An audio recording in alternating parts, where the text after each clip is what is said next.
Hi and welcome to the Country Music Social Media Sessions. And I'm really excited to get finally Craig and Laura from Chasing Twisters here with me today. And I've been trying to get hold of you for ages, and keeps missing it. And then we couldn't all be together at the same time. So thank you for spending a couple of minutes with me this morning. And how are you both, first of all? Good, thank you. Thanks for having us. Yeah, really good. It's a lovely day as well. It is finally. What weird summer we're having. Mm. Very strange. So, Chasing Twisters, I'm seeing you everywhere at the moment. I'm looking at the gig guide, you're always gigging. You've got the BCMA Sundays coming up as well in September. And every time I look at your page, you've got another event coming up. So tell me a bit about Chasing Twisters. How did you get together? What's the setup? And what are you influenced by? So either one of you can, or both of you can take it away. Craig, you Well, start because you yeah, this is the fourth attempt to get the band together, and 2.5 years we got there. COVID sort of interrupted, but yeah, just trying to find guys that were interested in doing original country music rather than covers. And there's quite a few ex-tribute guys came along to rehearsals and couldn't really get originals into their head. So finding Laura back in October 2.5 years ago.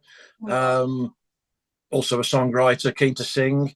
Also plays bass, which is strange technique, playing bass and singing, but she masters it very well. And then I used to be in a band called Tara's Secrets. We did 2 albums, more of a Van Halen, Bon Jovi style band. And Dave, the bass player out there, now plays keyboards for us, and we rehearse at his farm, which is very good of him. I was in the Staffordshire Regiment back in the 80s in the band, and Pat, our other guitarist, was a clarinet player alongside me on trombone in that. And Craig joined us about a year and a half ago on drums, replacing the original drummer.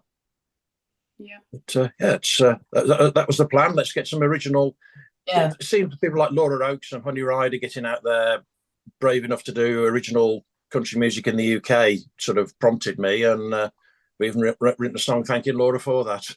Wow. Yeah. So the rest is history because you're doing really well. I mean, a great name, by the way, as well. Chasing Twisters is a great. Comes from a song. We went through a few lyrics, thinking, it's. I always like it when a band's got their name from one of their lyrics, and when they sing it live, everyone sort of goes, "Yeah, that's where it comes from." We've got a song called "You'll Play Better in a Hat." It's chasing twisters out in Albuquerque, hailstones big as bats. So chasing twisters stuck. I like it. It's a great name. And Laura, because also you play bass and you're a vocalist, which again is quite unusual. Saying that, my dad is the same. He's a bass player and vocalist, and my bassist in my band also sings as well. But you don't get many females, which is fantastic. So, are you both part of the writing process, or do you have more of you, or just one of you particular that writes the songs? I've always written songs, and I've never sung them. That's the thing. I've written them for other people, like in other bands. And then when I met Craig and he was bringing his songs along, and I said, I think I've got some songs that'll work. So yeah, I'd say we originally got going with some of his songs that he sent over to me, and then once I realised my songs would kind of fit in, and they obviously are different, but I think together, because we pull in the rest of the band, like Pat's often come up with a guitar riff that I just go, that's going to work really well in my song. It's a very collaborative approach. I say we probably present a song, and then the others all bring their parts along, so somehow it all ties it all together. Yes. We both like the approach where we come along and this is what I've written. We strum it out and sing it. Well, if I'm singing it, I'm singing it in a silly key because I've written it for Laura. And everyone sort of listens along and joins in. We like they've got sort of some sort of ownership of their part rather than giving them a finished product and saying, "Oh, play this." Yeah. I mean, you're great. You're very tight. You're a very good band. And you've got some songs coming out because obviously Deja out at the moment, and I've got here. You've got a new one coming out, which we're going to play at the end of the video, which is you're going to be promoting. So tell us a bit more about the single. So this is One Way Ticket. It's we sort of released it already because it's on our original EP, but that was quite a while ago. I don't think it got as much recognition as it probably deserved, and it's been picked up by BBC introducing.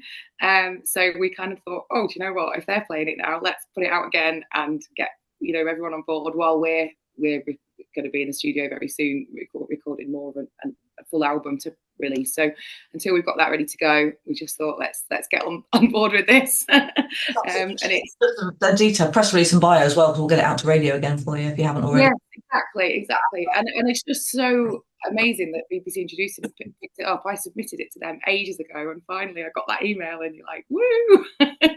They found it. They sit on it for ages. For ages before you get any response from them. So when it does, you forget about it, and then it comes through. You're like, oh, exciting. So my next question was actually new music. Are you writing an album, like you just said? So what are your plans for your future original music? We've got 2 albums ready. Well, song wise, anyway. Excuse me. I've written a song called Cappuccino. I'm here drinking cafe au lait, which is terrible online, but my coffee machine doesn't do cappuccino, so I got to stick with cafe au lait. But letting the cat out the bag there. But yeah, we've got 2 albums worth of original songs already, and it's a case of, do we stick the present day or best onto an album? We want to get all the original songs. When we first brought the band together and started gigging, we want to get them recorded first, and then we'll follow up hopefully pretty quickly with another album once the ball's rolling on that. We've actually been too busy gigging to record. Yeah. We were trying to find dates, and we started off thinking, well, we'll do it at the beginning of the summer, and it's just we've not been able to have enough time to get, then when we can get into the studio as well. And I mean, I'm really pleased because it's lovely to be gigging so much, but then you do realise it's wiped out all your weekends. We're all juggling. Well, most of us are juggling jobs. Some of us aren't anymore. And other things going on. So it's logistically it's hard, and we've. I wouldn't change it for the world with the gigging, but it has kind of held up the recording process, I think. But the good thing of it is we've honed all the songs ready to go, and like even last night at rehearsal we were discussing which ones we're going to go for on the album, which ones maybe do we need to rework or save for another album or put on EPs or something like that. So we've got plenty there. We just can't wait to get it out for everyone to hear. I can't wait to hear it. Yeah, I can't wait to hear it. Definitely, because you've been with us at Country Music social media a few months now, and how are you finding it? Are you finding everything okay, getting the radio play and everything? Yeah, good. That's good, because obviously we try to get it out as much as we can. So hear it all. Our email feeds up very, very busy with all the messenger feeds coming through. It's so busy with all the bits and pieces going on, and we're meeting up with some of the other acts as well that you and Ken promote. So it's nice to put a bit of a community to it. Yeah, that's what we try to build. Yeah, we try to build it rather than being a business as such. It's more of a community for people. We're all in the same boat. We're all trying to do the same thing. And it's nice because everyone is really friendly, and everyone's quite different as well, which I like, because we've got lots of different artists and no one's in competition with each other. It's like we're all supportive, and we're looking to put on that next year as well. So that would be good to keep an eye. Jill will let people know when there's events coming up. So yes, I'm looking forward to hearing your new music. And gigging, like I say, you're everywhere. So you're from Staffordshire, is that right? I'm in Burton-on-Trent. 2 of the band are from Stoke, one's from Stafford, and Laura's over just near between Crewe and Nantwich, Cheshire. Oh, okay. So you're sort of scattered around the Midlands there. Actually, my mum's side of the family are all from Burton-on-Trent. Okay. Yeah, I've been there for a very long time, but I used to go there when I was younger. I used to go to the brewery and saw the big shy horses, and my grandparents lived up there and aunties and everything, but my mum's from there originally. So do know Burton, but I say it's been a while. So do you find it easy to get, because obviously like you say, you're gigging so much now, do you find it easy to get together and think, right, we just need to put some time by and rehearse? We've got a weekly practice night. Wednesdays is practice night, and luckily, as Craig said before, we practice on Dave's farm, which is brilliant. So that's kind of in the middle of us all. Well, further for some, I guess, further for Craig. It's always further for Craig, bless him.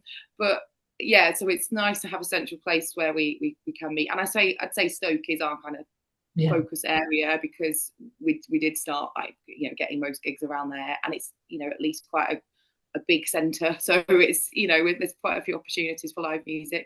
But then we have been able to go further around. We've had some gigs up in Lancashire, and then down we've got one in Nottingham coming up. So I think because we are in that central area, we can have quite a wide reach, and it's not nowhere. We're easily on the M6, aren't we? So nowhere too far away. It's obviously working because you're so busy, and it was hard to get hold of you to try and get interviewing. So it's really lovely of you to spend some time with me this morning. Thank you so much. Do get us the music as soon as you can. So if you want to re-promote the new one way ticket, even though it's already come out, we'll do another blanket email and get it out to radio as well for you. Brilliant, thanks. Joining us today, Craig and Laura from Chasing Twisters. I will speak to you soon, and we will play one way ticket at the end of this. So thank you so much, and have a wonderful day.